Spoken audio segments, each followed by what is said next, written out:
Durante décadas, la misma pregunta se repitió en despachos clasificados, laboratorios militares y agencias de inteligencia de todo el mundo. ¿Puede una persona ver lo que no debería poder ver? No hablamos de satélites, no hablamos de cámaras ocultas ni de agentes infiltrados, hablamos de algo mucho más perturbador. Hablamos de una persona sentada en una silla, en una habitación vacía, con los ojos cerrados, sin moverse, sin acceso a ningún tipo de información y describiendo con detalle lo que hay en el interior de una base militar a miles de kilómetros de distancia. El número de edificios, la disposición de las estructuras, el equipamiento que hay dentro. Cosas que esa persona no debería saber, cosas que no puede saber y que sin embargo describe. Esto es lo que el gobierno americano llevó más de 20 años intentando entender. No en teorías ni en ciencia ficción, en un programa secreto con fondos reales, objetivos reales y resultados que todavía hoy ningún científico ha conseguido explicar de forma satisfactoria. Las personas que participaban no eran adivinos de feria ni charlantes de programa de televisión, eran militares, personas con expedientes limpios, formación real y la disciplina de alguien acostumbrado a seguir un protocolo. Se sentaban en una sala, recibían un sobre cerrado con unas coordenadas en su interior y empezaban a describir lo que percibían, sin abrir el sobre, sin saber dónde apuntaban esas coordenadas, sin ninguna información previa, y en algunos casos lo que describían resultaba ser correcto. Cientos de misiones documentadas, más de 20 millones de dólares invertidos. Físicos del MIT, analistas de la CIA y generales del ejército americano sentados en la misma sala revisando los resultados sin saber qué hacer con ellos. ¿Quién estaba detrás de este programa? ¿Qué encontraron realmente? Y quizás lo más importante, ¿por qué cuando por fin salió a la luz el mundo entero decidió mirar hacia otro lado? Esta es la historia del proyecto Stargate. La Segunda Guerra Mundial termina en 1945, pero el conflicto no ha terminado, simplemente ha cambiado de forma. Estados Unidos y la Unión Soviética se miran desde lados opuestos de un mundo que acaba de aprender lo que es una bomba atómica. No hay combates directos, hay algo diferente, más silenciosos y en muchos sentidos más peligroso. Hay una carrera constante por no quedarse atrás en ningún terreno, en armamento, en tecnología, en espionaje, en ciencia. En cualquier ventaja, por pequeña que sea, que pueda inclinar la balanza.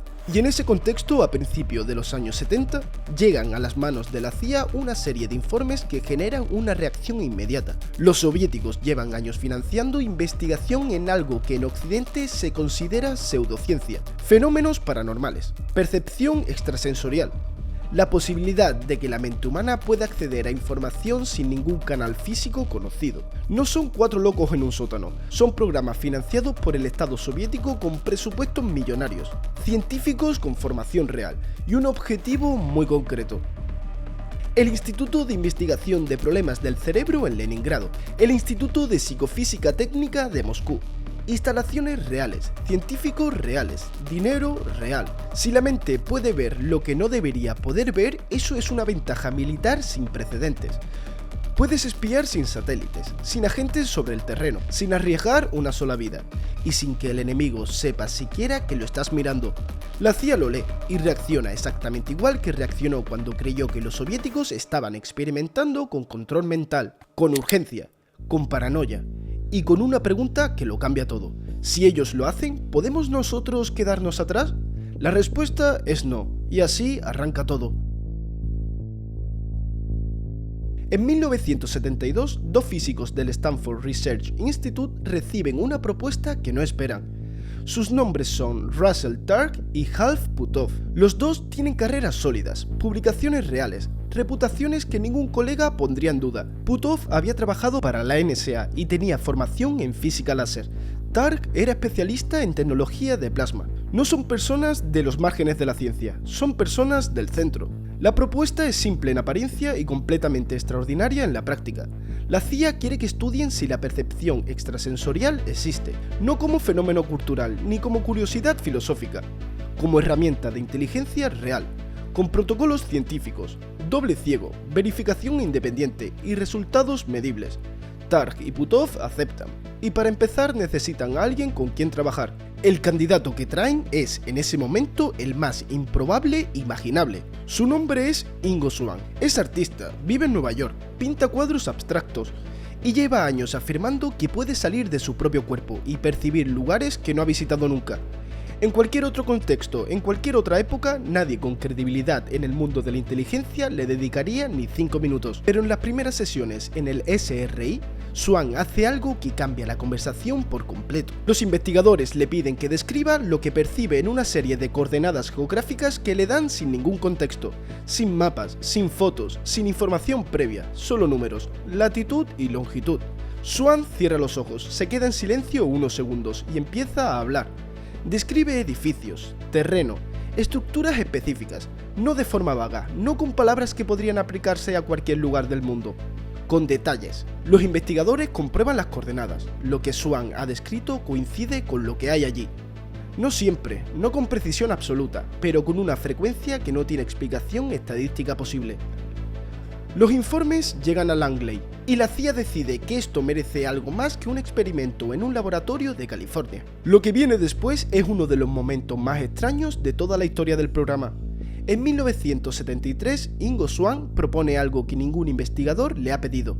Quiere intentar describir Júpiter, no una instalación soviética, no un objetivo militar. El planeta Júpiter, a 628 millones de kilómetros de la Tierra, que en ese momento ninguna sonda espacial había visitado de cerca. Los investigadores lo documentan como un experimento libre, sin demasiadas expectativas. Swann se sienta, cierra los ojos y empieza a hablar.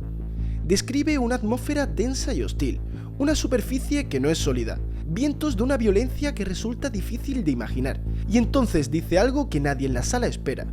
Describe una estructura anular alrededor del planeta, algo parecido a los anillos de Saturno, pero diferente, más tenue, más difícil de ver.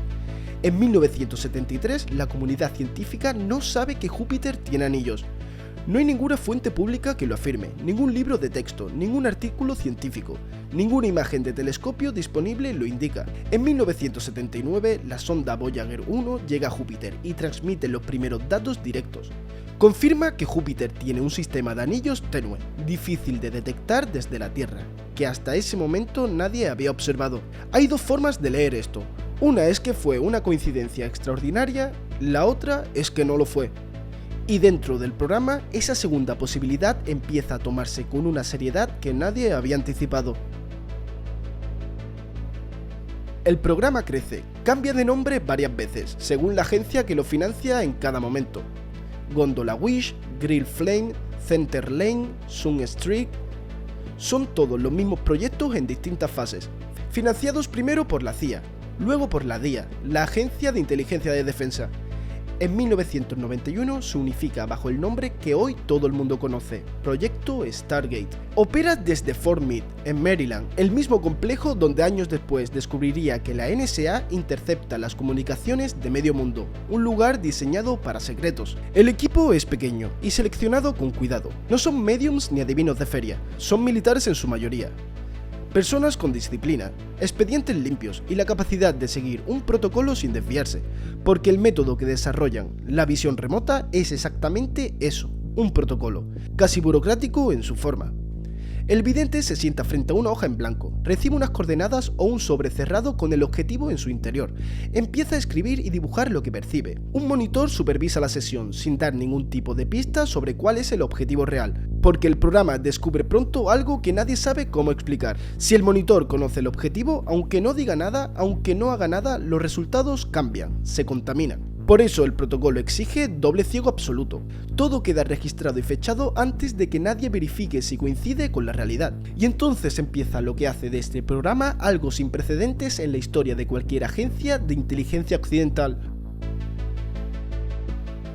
Hay un nombre que aparece en los archivos más que ninguno otro: Joe McMoneagle, número 001, el primer vidente operativo oficial del programa. McGonagall es militar, sirvió en Vietnam.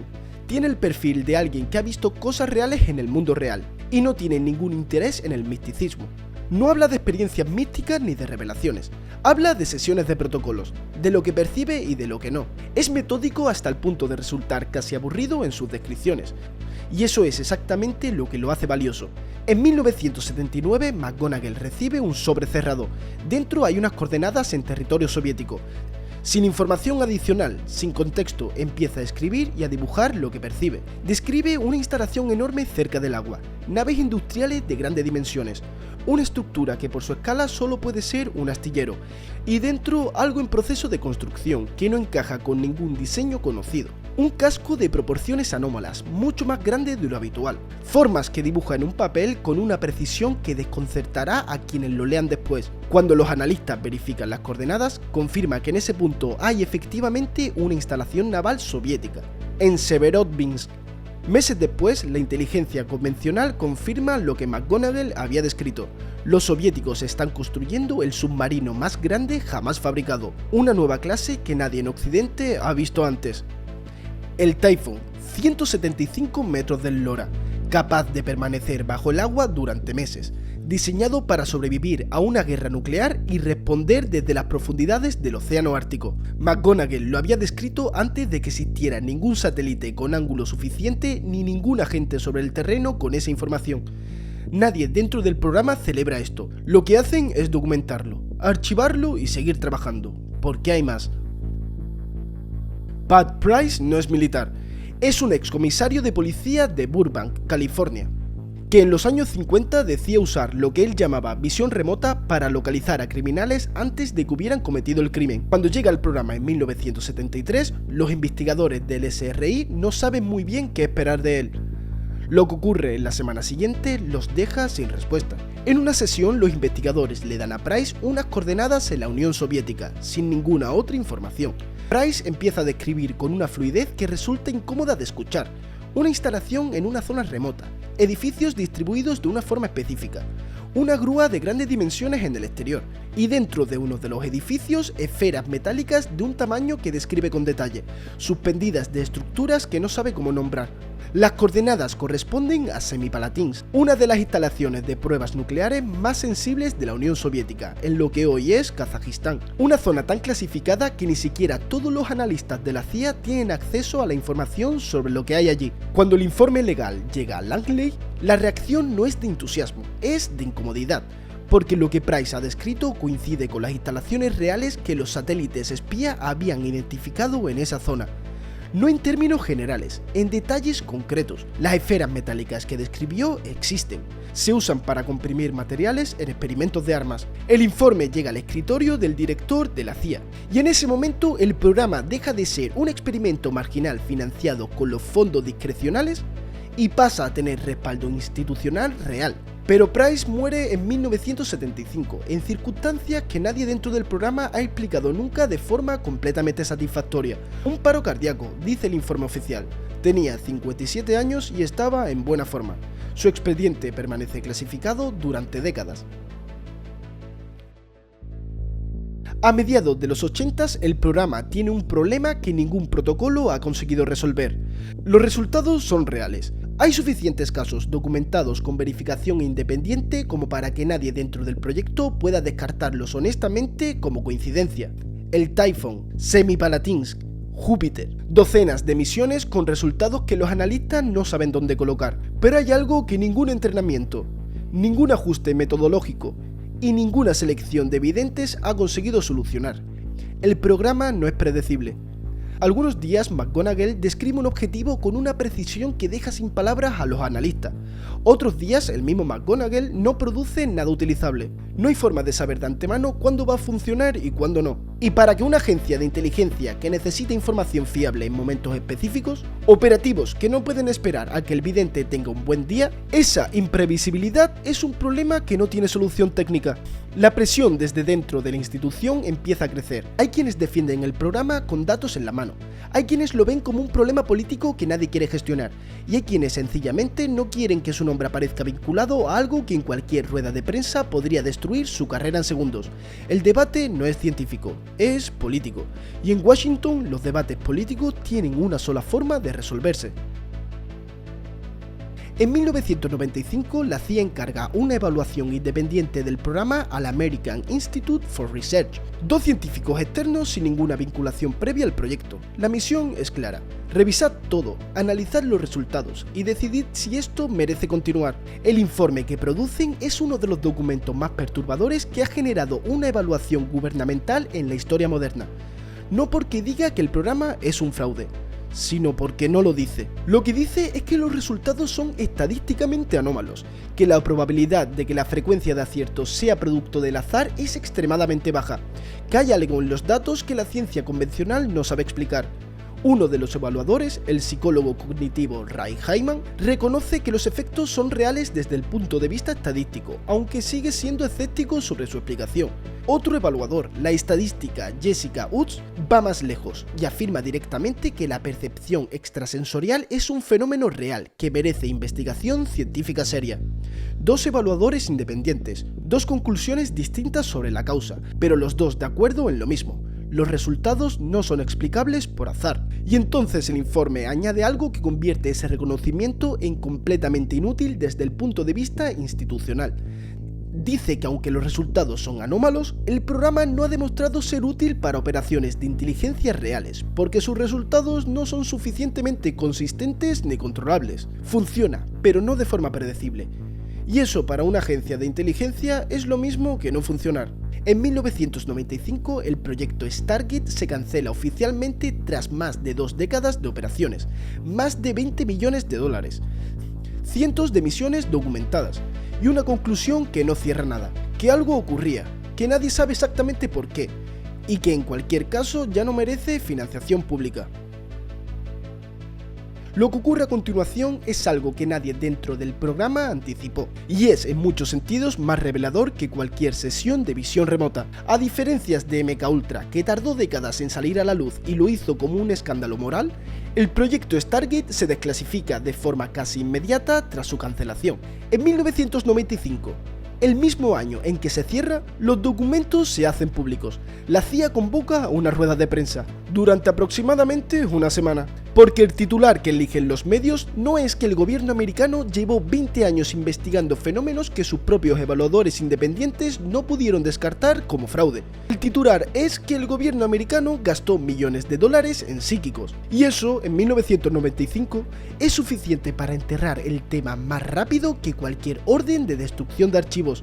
La gente se ríe, los presentadores de televisión hacen chistes, los políticos se distancian con rapidez, y los documentos que cualquier ciudadano puede solicitar y leer quedan ahí, disponibles, sin que nadie sienta demasiada urgencia por examinarlos con cuidado. Es el entierro perfecto, no hace falta quemar nada, basta con que parezca ridículo, pero los documentos siguen ahí. Y lo que dicen es considerablemente más complicado que el chiste fácil sobre psíquicos del gobierno. Dicen que durante más de 20 años, personas seleccionadas con cuidados y sometidas a protocolos diseñados para eliminar el sesgo, describieron instalaciones militares reales, equipamiento clasificado y ubicaciones verificadas con una frecuencia que los propios evaluadores independientes no pudieron atribuir al azar. Dicen que en al menos algunos casos documentados, la información obtenida llegó antes que la inteligencia convencional y resultó ser correcta. El Typhon, las esferas de Semi-Palatines, los anillos de Júpiter. McGonagall siguió hablando durante años, escribió libros, dio entrevistas, describió con detalle lo que experimentaba en las sesiones, cómo funcionaba el protocolo, qué ocurría exactamente cuando algo iba bien y qué ocurría cuando no. Nadie lo refutó con datos, lo ignoraron. Tark y Puthoff publicaron sus investigaciones en revistas científicas revisadas por pares. Varios de sus artículos fueron aceptados. El debate científico sobre percepción extrasensorial continúa hoy, en publicaciones académicas, sin la atención pública que merecería si el tema no hubiera quedado contaminado para siempre por el chiste del gobierno y los psíquicos. El proyecto Stargate no termina con un juicio, no termina con un escándalo moral ni con víctimas que piden reparación, no termina con documentos destruidos ni con archivos que desaparecen en la oscuridad, termina con algo en muchos sentidos más difícil de procesar, termina con una carcajada, y lo que hace esa carcajada es algo que merece pensarse despacio.